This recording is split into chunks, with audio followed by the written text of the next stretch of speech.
Olá pessoal, tudo bem?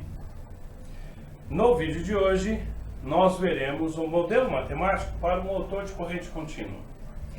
Nós já vimos os sistemas elétricos, os sistemas mecânicos. O sistema eletromecânico é uma combinação de ambos. Eu sou o professor Marcos Henrique e sejam bem-vindos às nossas aulas.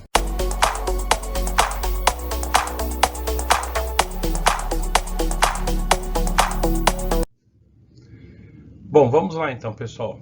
O modelo matemático de um motor de corrente contínua.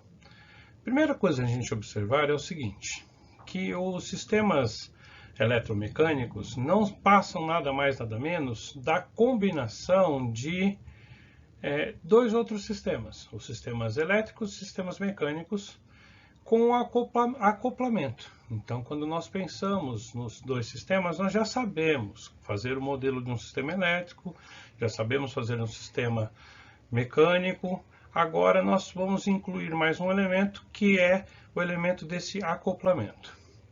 Observem o circuito. Eu tenho um circuito elétrico e um circuito mecânico.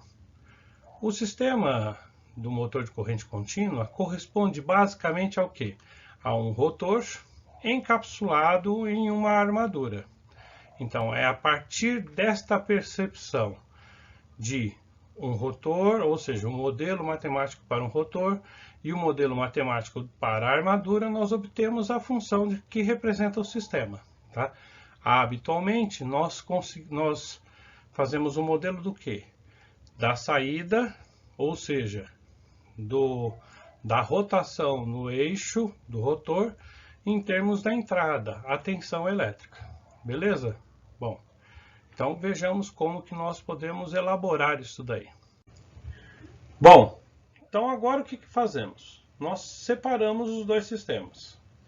Separados os dois sistemas, eu analiso individualmente cada um deles. No meu sistema elétrico, eu tenho um resistor, um indutor e uma tensão de entrada.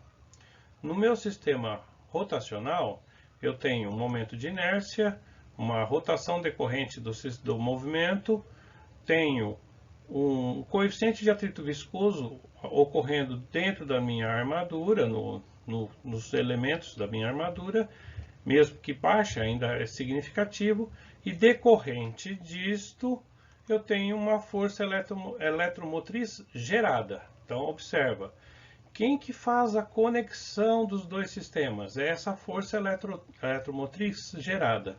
E as circunstâncias que nós analisamos o sistema, com ela presente na armadura ou com ela presente no nosso rotor. Aí tanto faz, o que eu não posso é analisá-la presente em ambos, tá? Senão depois, quando eu vou desenvolver o sistema, eu acabo eliminando ela. Bom, isso tudo para obter o quê? Para obter a nossa função de transferência, a função que representa a saída dividida pela entrada, ou seja, a rotação decorrente da tensão de entrada. Então esta é a função que nós vamos fazer o modelo. Então, agora vamos analisar individualmente cada um desses sistemas. Primeiro, o sistema elétrico. Então, eu tenho o resistor, o indutor, relativos a uma armadura. Vou aplicar nossas fórmulas. Então, recomendo a vocês que quem está acompanhando o curso viu já essas fórmulas lá no nosso website. Eu vou colocar aqui em cima. Tem o formulário com todas as fórmulas que vocês vão usar em modelagem, pelo menos para engenharia de sistemas dinâmicos, tá? Que modelagem é muito mais que isso. Agora, observando o nosso sistema e os correspondentes elementos, nós vamos usar a tabela para tensão corrente elétrica. E, olhando os elementos, nós vamos usar só o resistor e o indutor, que são os elementos físicos que eu tenho no meu sistema, tá? Então, agora, uma boa prática é escrever isso em termos da minha armadura e a partir daí escrever a nossa equação. Então, nossa equação vai ficar como? A partir dessa percepção e da análise da nossa tabela, nós vimos que a resistência está correlacionada à variável corrente e o indutor está correlacionado à primeira derivada da corrente. Beleza? Bom, fazemos então, escrevemos a equação. Então, a tensão será igual ao indutor vezes a primeira derivada da corrente no tempo e mais a resistência vezes a corrente no tempo. Observa que para aplicar a transformada de Laplace, nós temos que ter uma variável. Esta variável será transformada para a forma do conjunto dos complexos de Euler, ou seja, para a transformada de Laplace, e ela tem que estar no tempo para que possa ser feita essa transformação. Então, beleza, a partir dessa recordação, pegamos nossa equação e fazemos a substituição usando a tabela. Então, quer dizer, apliquei a tabela, escrevo agora a sua correspondente função. Então, isso vai ficar assim. Aplicando as transformadas de Laplace, lembrando que as transformadas de Laplace, elas estão associadas não só a condições iniciais nulas. No nosso curso, nós estamos trabalhando só com condições iniciais nulas. Mas, por exemplo, a pessoa que vai fazer um modelo matemático de um cálculo populacional, as condições não são nulas. No nosso caso, sim, então as condições iniciais são nulas, portanto eu posso simplesmente simplificar as funções f de zero, ou a derivada de f de zero, ou seja, as condições iniciais.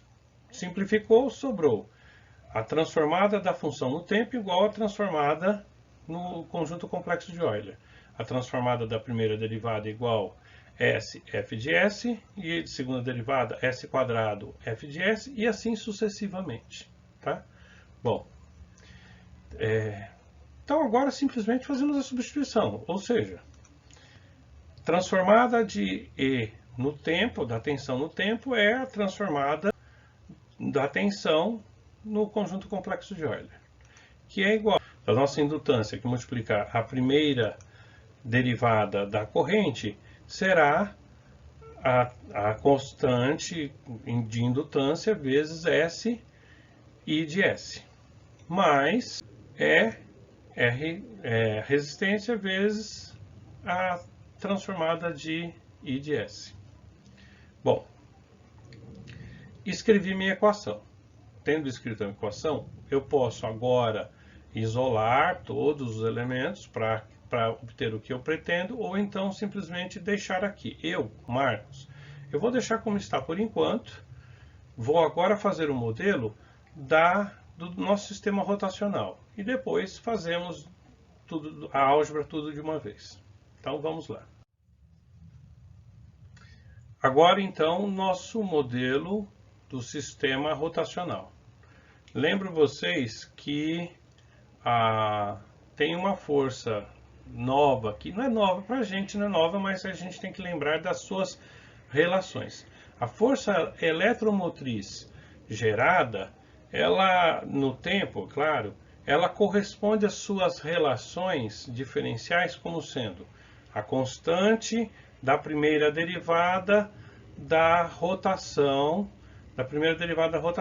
que também corresponde à constante eletromotriz do torque em termos da corrente. Então, estas relações nós aplicamos conforme a nossa necessidade de modelo, tudo bem? Essas são definições que nós vamos usar. Verifico a nossa tabela. Então, de novo, olho lá no formulário, verifico quais são os elementos que eu tenho presente no formulário. Os elementos que eu tenho são o amortecimento viscoso e o momento de inércia. Então, a partir daqui, eu já posso escrever a minha equação. Então, a minha equação vai ficar a constante eletromotriz em relação ao torque para a corrente é igual o momento de inércia vezes segunda derivada, olhem a tabela, vezes segunda derivada no tempo, mais o atrito viscoso, a constante de atrito viscoso, vezes a primeira derivada da rotação. Perfeito? Bom, de posse disso, o que eu faço agora? Eu aplico a transformada de Laplace. Então, voltando na tabelinha que nós já passamos, vimos, basta fazer a substituição. Então, a transformada da nossa constante eletromotriz em relação à nossa corrente elétrica vai ficar a sua correspondente transformação. Constante, torque, em relação à nossa transformação, vezes a nossa transformação. Isso será igual.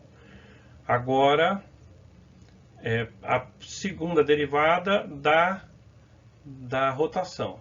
Comparo com o nosso formulário, comparado com o nosso formulário, isso vai ficar a constante de momento de inércia vezes s quadrado, θs. Mais, mesma coisa para o elemento do atrito viscoso. Faço a comparação, isso vai ficar constante de atrito viscoso vezes S, θ em S. Perfeito. Bom, já tenho então agora a minha segunda equação. Com as duas equações, eu já posso desenvolver a álgebra. Lembro vocês que é o meu hábito fazer primeiro as equações, depois fazer a álgebra. Já poderia ter sido feito da armadura antes e do sistema rotacional antes. É só um hábito pessoal. Bom, feito o modelo separadamente delas, agora o que eu faço? Eu preciso obter uma função de entrada e uma de saída. Função de entrada é a da armadura, então a minha função vai ficar, coloco I de S em evidência, fatoro, eu vou ter E de S igual a I de S, que multiplica LS mais RA. Pronto. Ainda preciso colocar, isolar I de S, então eu vou ter E de S dividido por I de S igual a LS mais RA. Primeira função de entrada, pronta. Faço agora a função de saída. Função de saída está na minha variável corrente, nas minhas variáveis corrente e deslocamento angular, θ. Então, eu faço o mesmo arranjo, ou seja, coloco θs em evidência, isolo, ou fatoro, melhor dizendo. Então, eu tenho minha constante eletromotriz em I de S igual a θ em S, que multiplica momento de inércia S quadrado mais coeficiente de atrito viscoso S. Pronto. Faço o produto dos meios pelos extremos para obter θs sobre I de S, que a resultante será igual à constante eletromotriz sobre momento de inércia S quadrado mais B de S. Perfeitinho? Bom, lembrando que o que nós queremos agora? Próximo passo, escrever a função θs sobre E de S. Então, lembrando que agora eu vou pegar a função de entrada, saída, dividido por função de entrada. Bom, agora de posse dessas duas equações, já podemos escrever a função de transferência que representa um motor de corrente contínua. Então, a função vai ficar f em S igual a nossa saída dividido pela entrada. Quem é a nossa saída? É a rotação em θ em S sobre corrente em S. E a nossa entrada, a tensão em S sobre corrente em S. Então, eu simplesmente escrevo esta expressão. Escrevendo essa expressão, eu sei então que fazendo a razão dessas duas, eu vou ficar constante eletromotriz sobre momento de inércia S quadrado mais coeficiente de atrito viscoso S dividido por a indutância da armadura em S mais a resistência da armadura. Pronto. Aqui, esse daqui já é o nosso modelo. Agora é álgebra, então isso implica para a gente em dizer que eu posso simplificar as duas correntes, simplifico as duas correntes e a nossa função vai ficar a função de transferência igual. Agora lembrando, quando eu tenho uma razão, uma divisão de duas frações, repete a primeira fração e inverte a segunda. Então eu obtive a nossa função, o produto dessas duas. Marcos, professor Marcos, particularmente eu entendo que escrever o modelo desta forma já está muito bom. Para aqueles colegas que ainda pretendem, por exemplo, pegar determinados valores constantes para fazer alguma análise, alguma coisa assim, agora é só fazer a distributiva. Então, se fizermos a distributiva, nossa função de transferência vai ficar constante vezes constante eletromotriz vezes 1 é a própria constante, e fazendo a distributiva dos denominadores, obtemos a função do denominador. Beleza? Joia! Terminamos então o modelo para o motor de corrente contínua. É claro que eu recomendo a vocês que peguem uma boa literatura, por exemplo, Ogata ou Nise, para se aprofundarem um pouco mais. De qualquer forma, nós estamos à disposição de vocês para tirar dúvidas. Então, se tiver alguma dúvida, algum questionamento, vocês podem mandar através dos comentários dos vídeos ou acessar a sequência das aulas no nosso website. Beleza? Bons estudos!